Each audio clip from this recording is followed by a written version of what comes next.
आने वाले हैं क्लास 9 का ज्योग्राफी लेसन नंबर 1 जिसका नाम है इंडिया साइज एंड लोकेशन। ये वीडियो का सीरीज पार्ट नंबर 1 होने वाला है। इस वीडियो को मतलब इस चैप्टर को हम सीरीज में ही खत्म कर देंगे। Tata bye bye good night गया, ठीक है, कर देंगे।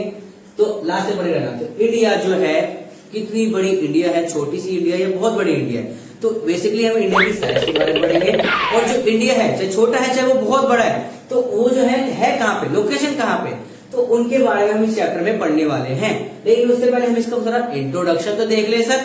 इंट्रोडक्शन क्या है कि India is one of the oldest civilization in the world. India की जो सिविलाइजेशन है वो बहुत पुरानी है पूरे वर्ल्ड के अंदर एंड बहुत ज्यादा रिमार्केबल हिस्ट्री है इंडिया की। रिमार्केबल हिस्ट्री है, क्या करा इंडिया ने, India has also made remarkable progress, यानी इंडिया ने अपनी जो प्रोग्रेस है बहुत ज्यादा रिमार्केबल कर रखी है। ऐसी कर रखी है मतलब बहुत तेजी से अपने आप को ग्रोथ कर रहा है। किस फील्ड में, एग्रीकल्चर में, इंडस्ट्री में, टेक्नोलॉजी में। एग्रीकल्चर में आप जानते हो खेती बाड़ी में इंडिया कितनी आगे है, पंजाब है, हरियाणा है, कुछ ऐसे स्टेट्स है जो बहुत तेजी से बहुत अपने आप को ग्रो कर रहे हैं। इसलिए इंडस्ट्री में हम अपने आप को ग्रो कर रहे हैं। टेक्नोलॉजी में देख लो आप, एआई है, चैट जीपीटी है ना, एआई का जमाना आ गया, तो इसमें भी अपने आप को इंडिया बहुत तेजी से ग्रो कर रहा है। And there has been overall economic development. इतना डेवलपमेंट होने के बावजूद इंडिया जो है इकोनॉमिक डेवलपमेंट में अपने आप को बहुत ज्यादा आगे बढ़ा पाया। तो ये तो था इसकी इंट्रोडक्शन के बारे में। चलो ठीक है, इतना बड़ा जो इंडिया बोल रहे हो तो ये रहता कहाँ है, इसका क्वेश्चन सवाल ये आता है कि where does our India exist in the world.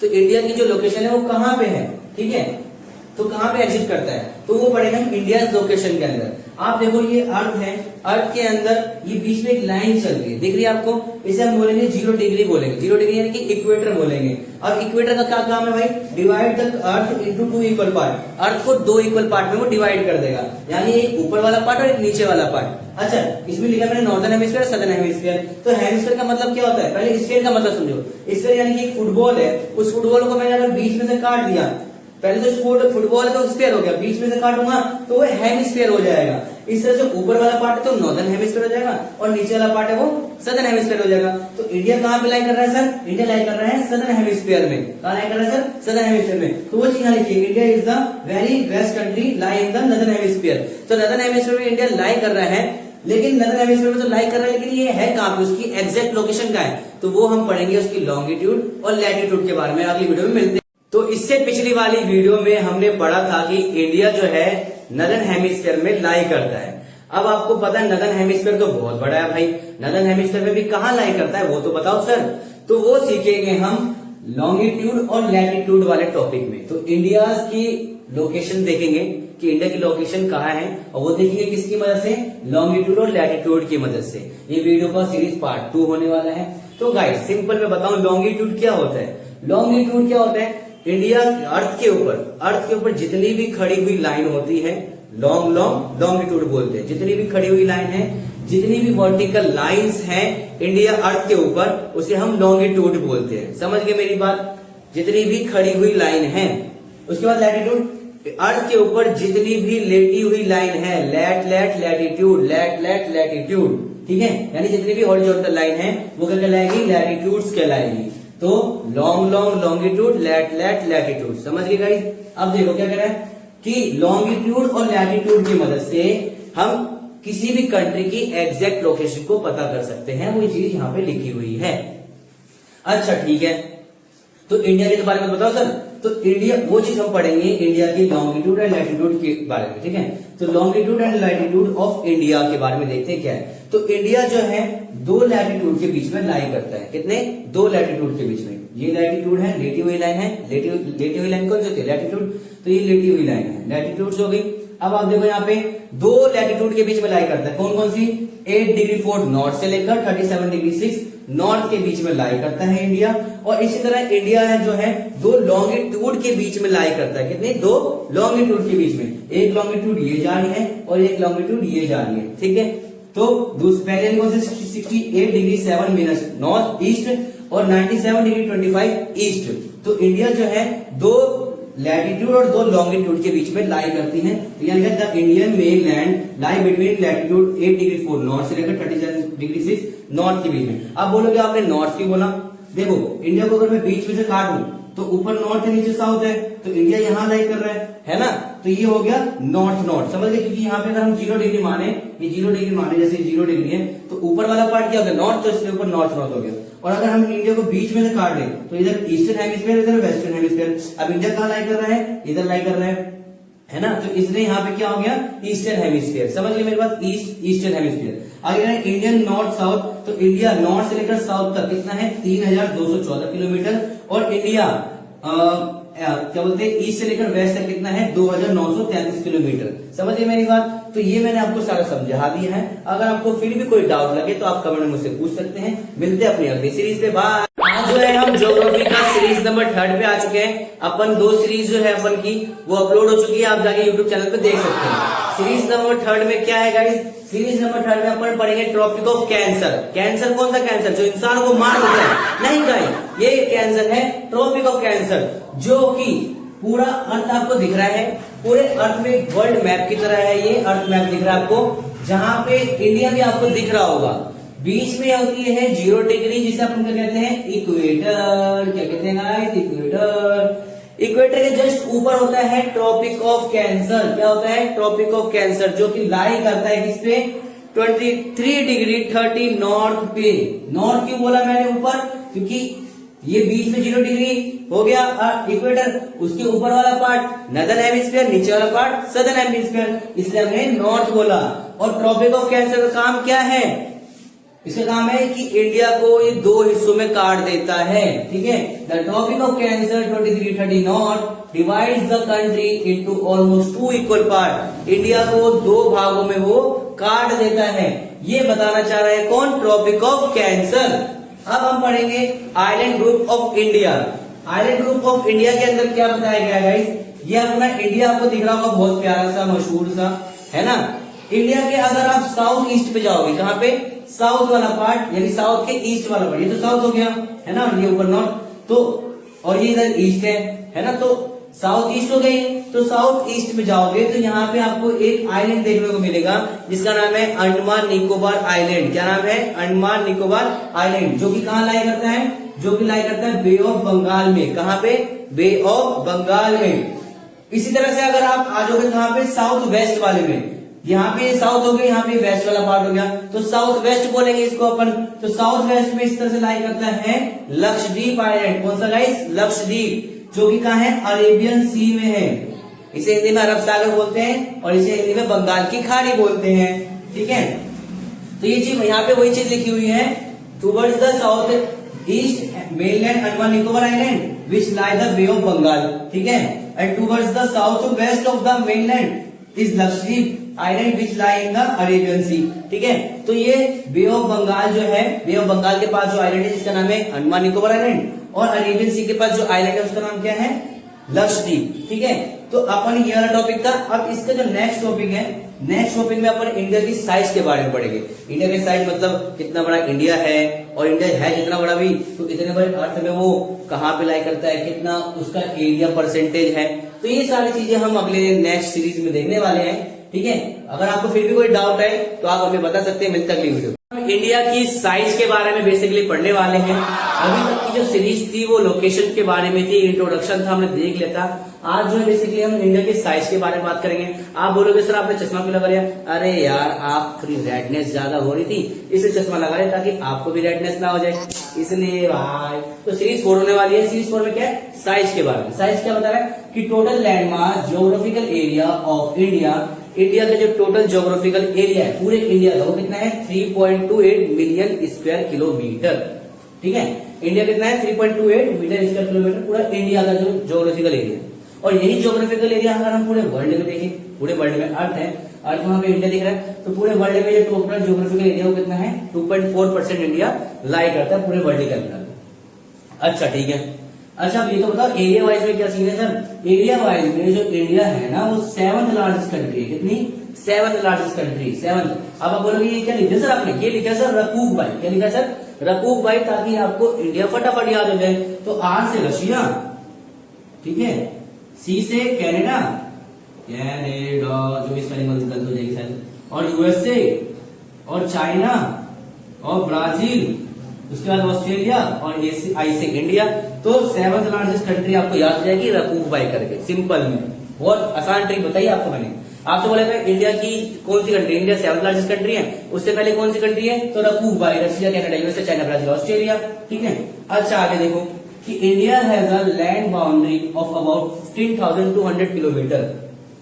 तो इंडिया की जो लैंड बाउंड्री यानी जो ऊपर वाला हिस्सा ये दिख रहा है, जो डॉटेड नहीं है, जो सिर्फ ऊपर ऊपर है, तो ये कितना है 15,200 किलोमीटर तक का एरिया, ठीक है। समझ गए यहाँ तक, कोई दिक्कत नहीं है। अच्छा तो total length of the coast line of the main land including Andaman Nicobar, तो इसमें आपका अंडमान निकोबार जो आइलैंड है वो भी इंक्लूड होगा किसमें, 7,516.6 किलोमीटर में आपका ये भी आपका क्या हो जाएगा, इंक्लूड हो जाएगा। कौन सा, ये जो डॉटेड लाइन वाला है ना ये, ठीक है। ये मैंने आपको थोड़ा कुछ बताया है इंडिया के साइज के बारे में। इससे आगे कुछ और भी पॉइंट्स है जो मैं आपको अगली वीडियो में बताता हूँ। मिलते हैं अगली वीडियो में, बाय। तो हम वीडियो के सीरीज नंबर 5 पर आ चुके हैं, ठीक है। सीरीज नंबर 4 पे हमने इंडिया के साइज के बारे में ही बताया था बेसिकली, लेकिन जब साइज के बारे में हम बता रहे थे कुछ पॉइंट्स रह गए थे बाकी, उसको अब हम सीरीज नंबर 5 में कंप्लीट करने वाले। तो सीरीज नंबर 5 में क्या बताया गया है कि नॉर्थ वेस्ट, नॉर्थ और north east, north west, north और नॉर्थ ईस्ट वाला जो पार्ट है इंडिया का, यहाँ पे हमें बड़े बड़े माउंटेन्स देखने को मिलते हैं। क्या मिलते हैं, माउंटेन्स देखने को मिलते हैं, जिन्हें हम हिमालयास कहते हैं। क्या कहते हैं गाइस, हिमालयास कहते हैं। इन्हीं को हम यंग फोल्ड माउंटेन्स भी कहते हैं, जो काफी मिलियन ईयर्स पहले ही बनी हुई हैं, ऐसा कहा जाता है। समझ गए मेरी बात, कोई दिक्कत नहीं है, कोई दिक्कत नहीं है, कोई दिक्कत नहीं है। अब आगे दूसरा पॉइंट कह रहा है कि south of about 22 degree north latitude it begins to narrow. अगर आप 22 डिग्री आपको दिख रहा है नॉर्थ लैटिट्यूड वाला, तो जब आप नीचे जाओगे 22 डिग्री के नीचे, तो यहाँ से इंडिया की जो साइज है वो थोड़ी, जो चौड़ाई है वो छोटी होने लग जाती है। 22 डिग्री के नीचे जो लैटिट्यूड है नॉर्थ का, इंडिया की जो चौड़ाई है वो नैरो होती चली जाती है, छोटी चौड़ाई जो छोटी होती चली जाती है, extend towards the Indian ocean, Indian ocean के टुवर्ड्स में, ठीक है भाई, कोई दिक्कत नहीं है, कोई दिक्कत नहीं। अच्छा आगे क्या कह रहा है कि latitudinal and the longitudinal extend जो है इंडिया का वो कितना कितना है 30 डिग्री। यानी अगर आप यहां से लेकर, मैंने कहा इसमें क्या बोला भाई, लैटिट्यूडनल लेटी हुई लाइन, ये वाली लेटी हुई लाइन यानी यहां से लेकर यहां तक, और लॉन्गिट्यूडनल यानी कि ये दोनों लॉन्ग लॉन्गिट्यूड वाली लाइन। तो यहाँ अगर आप यहां से लेकर यहां तक देखो ये भी 30 डिग्री है, और अगर आप यहां से लेकर यहां तक देखो तो ये भी कितना है 30 डिग्री है। लेकिन लेकिन लेकिन क्या है इसमें, but India east west extend, India का जो ईस्ट और वेस्ट एक्सटेंड है वो छोटा है। वो क्या है, छोटा है, स्मॉलर है। कितना है वो 2,933 किलोमीटर, 2,933 किलोमीटर तक की लैंड है ये वाली। और इंडिया का जो नॉर्थ से लेकर साउथ तक का जो लैटिट्यूडनल एक्सटेंड है, ठीक है, ये वाला जो एक्सटेंड है ये कितना है 3,214 किलोमीटर। यानी कि ये वाली जो है छोटी है और ये वाली जो लेंथ है वो बड़ी है। समझ गए मेरी बात। अगर आपको फिर भी कोई डाउट लग रहा हो तो आप कमेंट में बेहिचक हमसे पूछ सकते हैं। मिलते हैं अपने सीरीज नंबर 6 पे।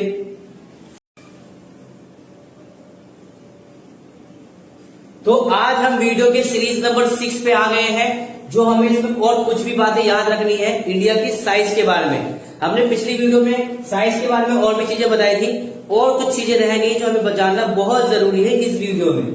क्या है वो चीजें, वो ये है कि इंडिया के अरुणाचल प्रदेश जो शहर है और जो गुजरात है, इन दोनों के बीच में हमें 2 घंटे का टाइम लैग देखने को मिलता है गाइस। क्या देखने को मिलता है, 2 घंटे का टाइम लैग, यानी 2 घंटे का डिले देखने को मिलता है। मतलब ऐसा इसलिए होता है क्योंकि हमारे जो अरुणाचल प्रदेश और जो गुजरात है, इनके बीच का जो डिस्टेंस है वो बहुत ज्यादा है। और दूसरी बात क्या कि हमारी अर्थ जो है कंटिन्यूसली रोटेट कर रही है, जिसकी वजह से 2 घंटे का हमें टाइम लैग देखने को मिलता है। यानी अगर सूरज जो है, अगर सनराइज यहाँ पे 2 घंटे पहले हो रहा है, तो एज कम्पेयर गुजरात में 2 घंटे बाद सूरज उगेगा। मतलब क्या है, अगर भाई यहाँ पे अरुणाचल प्रदेश में सुबह के 5 बज रहे हैं, तो इस हिसाब से गुजरात में सुबह के 8 बजेंगे। क्या बजेंगे गाइस, 8 बजेंगे। तो ऐसा होता है क्या भाई, हम तो कह ही नहीं सकते भाई। यहाँ पर अगर किसी का बर्थडे बनाना हो भाई, अगर आपका दोस्त यहाँ रहता हो और आप गुजरात में रहते हो ना, ठीक है, और आपके दोस्त को तो पहले बर्थडे आ जाएगा, आपको तो बाद में आएगा, क्योंकि सूरज तो पहले यहाँ उग रहा है, आपका तो बाद में आएगा ना, तो ऐसे तो दिक्कत रहेगी। तो इस समय की गड़बड़ को सुधारने के लिए इंडिया के अंदर एक 82 डिग्री 30 ईस्ट का लॉन्गिट्यूड को ही स्टैंडर्ड मेरिडियन ऑफ इंडिया मान लिया गया है। क्यों मान लिया गया है? क्योंकि ये इंडिया के ऑलमोस्ट बीच वाले भाग से गुजरता है, जो कि एक उत्तर प्रदेश के मिर्जापुर शहर है। ठीक है, तो ये उत्तर प्रदेश का मिर्जापुर शहर है जो कि इंडिया के बिल्कुल बीच वाला हिस्सा माना जाता है। तो hence the time along the standard meridian of India 82 degree 30 east passing through the Mirzapur, तो मिर्जापुर से पास होता है जो कि उत्तर प्रदेश में है, is taken as the standard time for the whole country। तो पूरी कंट्री के लिए इसको ही स्टैंडर्ड टाइम मान लिया गया है। अगर अरुणाचल प्रदेश यहाँ पे अगर मिर्जापुर में 4 बज रहे हैं, क्या बज रहे हैं? 4, तो पूरी कंट्री में यहाँ भी 4, ठीक है, यहाँ भी 4, ओ 4 नहीं है, 4 अब 4 को गलती नहीं किया, तो पूरी कंट्री में क्या बजेंगे गाइस? हर जगह 4 ही बजेंगे। क्यों बजेंगे 4 हर जगह? क्योंकि जो ये वाली जो लाइन है ना 82 डिग्री 30 ईस्ट वाली, इसको ही स्टैंडर्ड मेरिडियन इंडिया कह दिया गया है। तो इस हिसाब से अगर यहाँ पे 4 बज रहे हैं तो पूरी कंट्री में भी 4 ही बजेंगे। उम्मीद है आपको समझ आ गया होगा। फिर भी कोई डाउट हो तो आपसे बेहिचक हमसे कमेंट में पूछ सकते हैं। ठीक है, कोई दिक्कत नहीं, सदा सर हमेशा अवेलेबल है। आप मिलते हैं अपनी सीरीज नंबर 7 में। तो आज हम लोग जो है वीडियो के सीरीज नंबर 7 पे आ गए हैं। वीडियो के सीरीज नंबर 7 में क्या खास बात है? खास बात ये है कि हम पढ़ेंगे India and the world. Series number 7 से पहले की सारी वीडियो अपलोड हो चुकी है, आप जाके देख सकते हो हमारे यूट्यूब चैनल पर। तो वर्ल्ड के बारे में पढ़ेंगे और इंडिया के बारे में पढ़ेंगे। तो इंडिया का क्या है? India is located between east Asia and west Asia. India जो लोकेटेड है वो कहाँ पे लोकेटेड है? East Asia and west Asia के बीच में लोकेटेड है। कहाँ पे? बीच में। और आगे कह रहा है India is the south waste extension in Asian countries. जितनी भी एशियन कंट्रीज हैं उसके बीच में इंडिया का जो एक्सटेंशन है ना वो साउथ वर्ड में ज्यादा है, नीचे की तरफ ज्यादा है।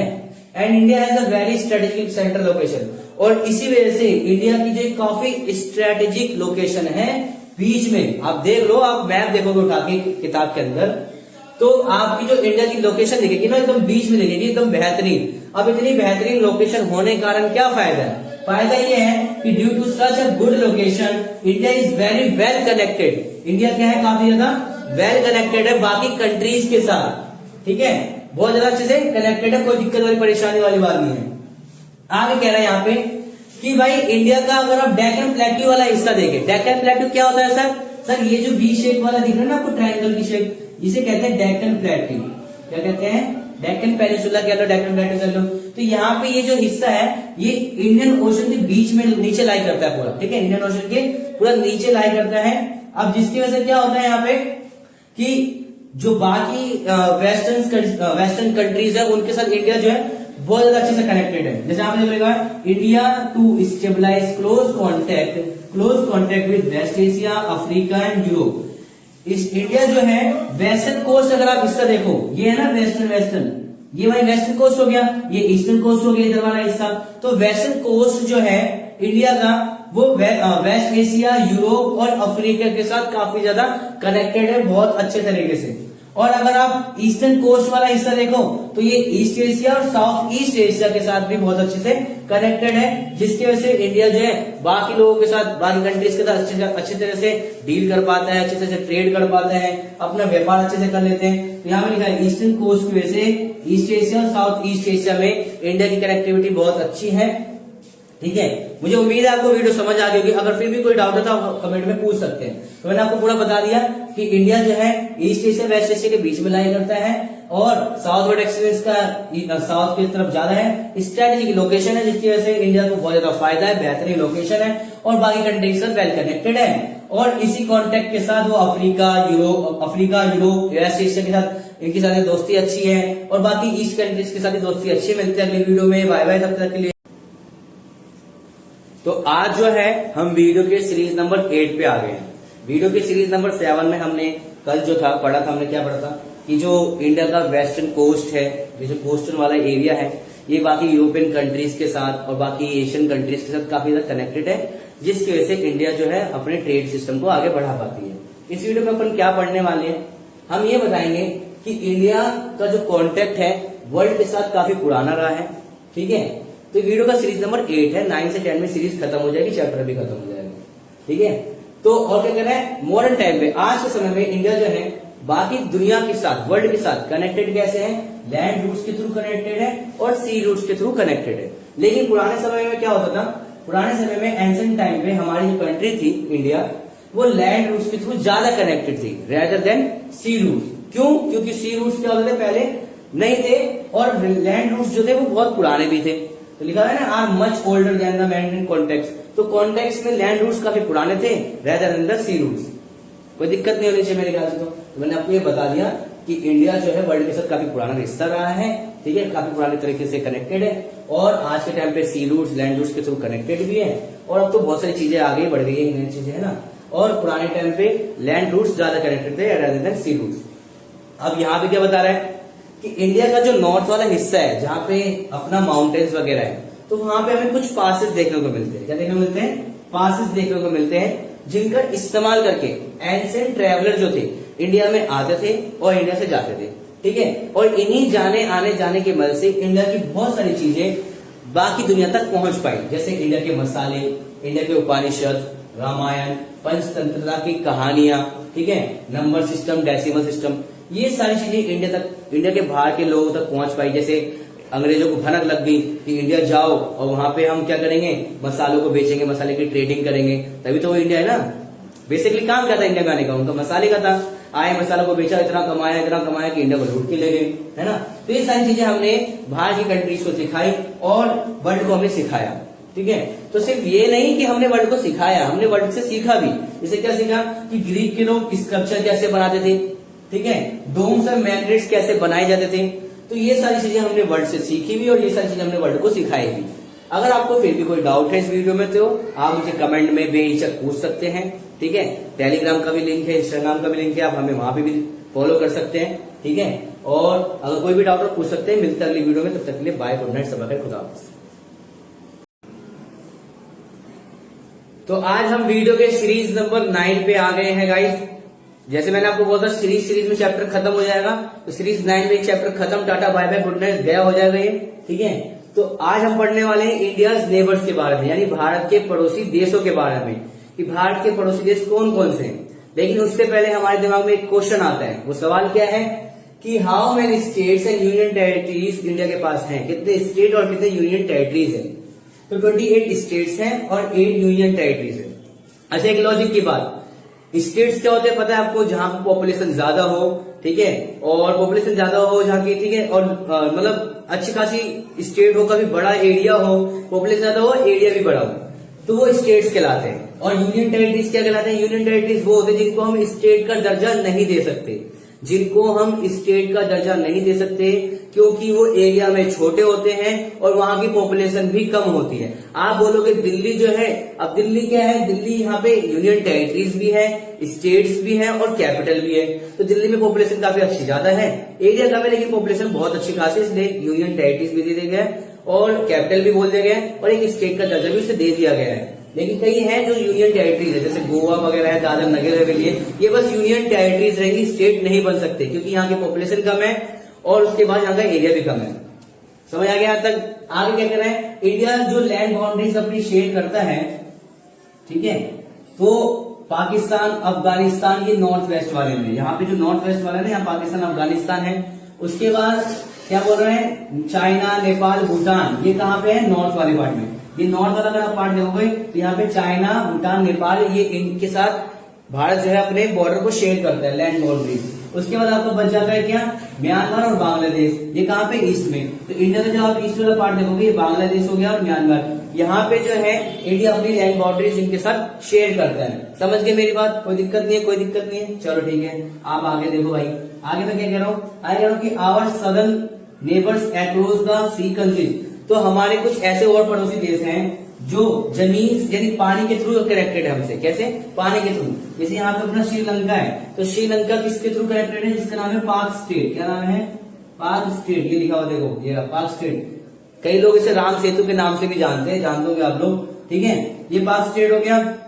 तो यहाँ पे लिखा हुआ श्रीलंका एंड मालदीव, दो हमारे हैं आइलैंड जो पड़ोसी कंट्रीज हैं, एक श्रीलंका है और मालदीव है। तो श्रीलंका मैंने आपको बता दिया, मालदीव क्या है? हमारे लक्षद्वीप के साथ सिचुएटेड, कहाँ पे? Situated to the south of the Lakshadweep. तो हमारा लक्षद्वीप है यहाँ पे, इसके साउथ में ही हमारा जो है क्या कनेक्टेड है? अपना क्या नाम बोलता मैंने, भूल गया मैं, मालदीव। मालदीव हमारा कनेक्टेड है, ठीक है। अगर आपको फिर भी वीडियो में कोई डाउट हो, दिक्कत हो, तो हमें मिलते हैं अगली वीडियो में, तब तक के लिए बाय।